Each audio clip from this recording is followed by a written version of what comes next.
Shalom Ubracha, on poursuit avec la Mishnah Chet. La Mishnah nous dit que Shlosha Devarim, il y a trois choses que Rabbi Elazar ben Azaria matir, Rabbi Elazar ben Azaria permettait et que Chachamim Osrim interdisait. Parato, la vache de Rabbi Elazar ben Azaria, Yotz'a Birtsua Sheben Karnea, elle sortait avec une retsua, c'est-à-dire un ruban, une lanière, entre ses cornes. Et ça, les Chachamim interdisaient. Pourquoi elle sortait avec un tel ruban? C'est l'énoï, c'est-à-dire pour l'embellir, si on peut dire entre guillemets la vache. Mais les Chachamim considèrent que ceci c'est un poids pour la vache. Et notre vache n'a pas le droit de porter le jour de Shabbat. Ce n'est pas que la vache doit respecter Shabbat, mais le propriétaire de la vache se doit de faire attention que sa vache ne porte pas le jour de Shabbat. Donc un ruban sur les cornes, pour les Chachamim, c'est un poids. La vache porte et c'est interdit. Rabbi Elazar ben Azaria lui permettait. Le Barthénora nous précise, comme c'est marqué dans la Gemara, que ce n'est pas la vache de Rabbi Elazar ben Azaria, puisque la Gemara demande la vache, comme si Rabbi Elazar ben Azaria n'avait qu'une seule vache, alors que Rabbi Elazar ben Azaria était excessivement riche et qu'il avait des milliers de bêtes. Donc ce que l'on dit paratou, en vérité, ce n'était pas sa vache à lui, c'était la vache de sa voisine, mais comme lui n'a rien dit, eh bien, on considère que comme si c'était sa vache qui sortait, c'est-à-dire que lui aurait dû lui dire que c'est interdit. Donc, voici un premier point que Rabbi Elazar ben Azaria permettait, que les Chachamim ont interdit.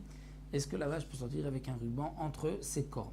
Deuxième point, on pourra mekardin. Mekardin, c'est utiliser une brosse pour frotter le dos de la bête. Est-ce qu'on pourra le faire le jour de Yom Tov?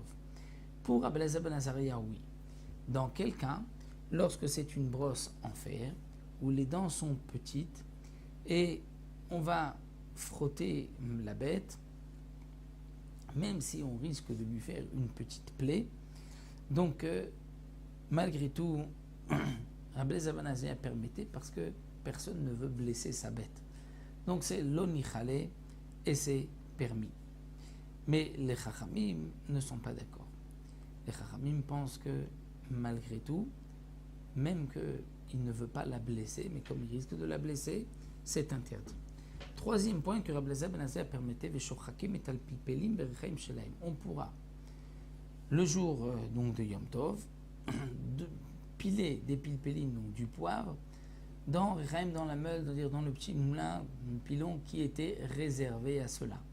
Comme c'était donc l'habitude tout le temps d'utiliser ce rechaim.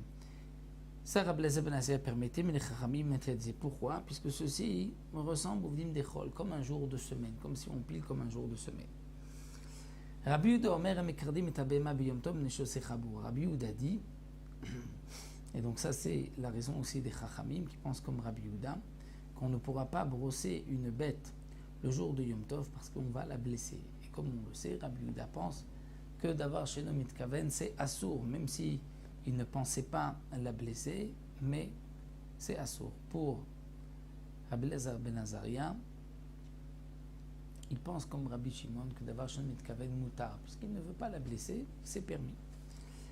Aval, même Rabbi Yehuda qui interdit donc de frotter la bête, permet aval mekartsefin, permet d'être mekartsef la bête. C'est-à-dire, quelle est la différence entre mekartsefin? Les Farshim disent, cette fois-ci c'est avec une brosse en bois. La brosse en bois, puisque les dents sont plus épaisses, elle ne blesse pas. Et donc ça, même Rabbi Yehuda permet. Les Chachamim omrim en mekardim afle mekartsef. Les Chachamim sont encore plus mahmir que Rabbi Yehuda et pensent qu'on ne pourra pas ni frotter la bête avec une brosse dont les dents sont en fer, mais même avec une brosse dont les dents sont en bois, que Rabbi Yehuda permet parce que ça ne blesse pas, les Chachamim vont aussi interdire, Gzera, que si on te permet avec des dents en bois, tu risques d'utiliser des dents en fer.